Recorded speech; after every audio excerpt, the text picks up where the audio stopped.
추미애 법무부 장관이 14일 국회 대정부 질문에서 아들의 군특혜 의혹을 부인했지만 논란은 여전히 뜨겁습니다.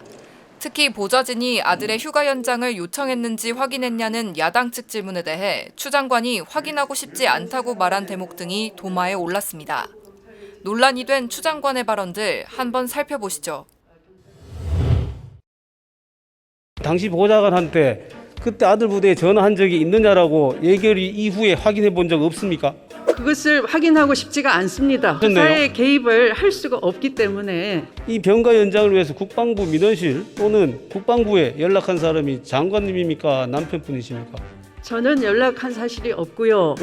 제 남편에게 제가 물어볼 형편이 못 되고요. 용산에 배치되도록 해달라고 얘기한 적 있습니까? 그런 사실이 없고요. 아들도 단호하고 저도 단호한데 뭐하러 그런 그 지엽적인 일을 자꾸 부탁을 하겠습니까? 그럼 동계호 소설 쓰시네라고 말씀하셨습니다. 부당한 모욕적인 것이어서 제가 그냥 혼잣말로 조용히 참 소설 쓰시네 이렇게 하게 됐는데요. 답변석 마이크가 꺼지지 않았다는 걸 제가 모른 채로 제 불찰이었죠.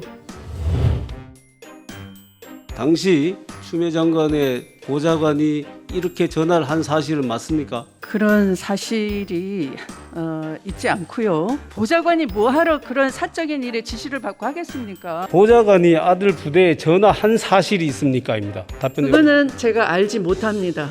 수사 중이고요. 그렇게 물으셔도 제가 정확하게 답변 드릴 이 수가 없습니다. 문제로 여권 일부에서 음모론을 제기하는데 그런 것도 만약에 합리적 의심이 가능하다면 또 조사를 해봐야 될 사안 아니겠습니까? 문제 제기하고 녹취를 딴 국회의원님도 태극기 집회에 같이 대통령 하야 발언을 하고 뭐 그런 상당히 그 정치적인 장외 집회에 주역을 했지 않습니까? 당직 사병과 전화한 사실은 알고 계세요? 공익 제보라고 하면 그 의심이 합리적이어야 됩니다. 상당히 오인됐거나 과장됐거나 하는 걸 합리적이지 않다. 병가 연장은 밖에서 전화로도 할 수 있다. 이게 대한민국 모든 군인에게 동등하게 적용될 수 있다고 생각하십니까? 빙상여제라고 하는 이상화 선수도 저희 아들과 같은 병인데요. 상당히 그럴 수가 없다라고 이게 언론 보도에 그렇게 돼 있어요. 알겠습니다. 제 아들이 꾀병이 아니라는 건. 장관님은 지난 2002년 이회창 대통령 후보의 아들 병역 문제를 두고 국정조사까지 하자고 하셨습니다. 아프거나 하는 병사가 생긴다면 또 잘 보호되기를 바라고요. 믿고 대한민국의 엄마들이 군에 맡길 수 있는 그런 나라이다는 것이고 제 아들을 통해서 경험을 했으니까요. 당 대표실로부터 장관님 아들을 평창올림픽 통역병으로 선발해 달라는 청탁을 받았다고 공통되게 증언하고 있습니다. 이런 부분은 전혀 모르세요?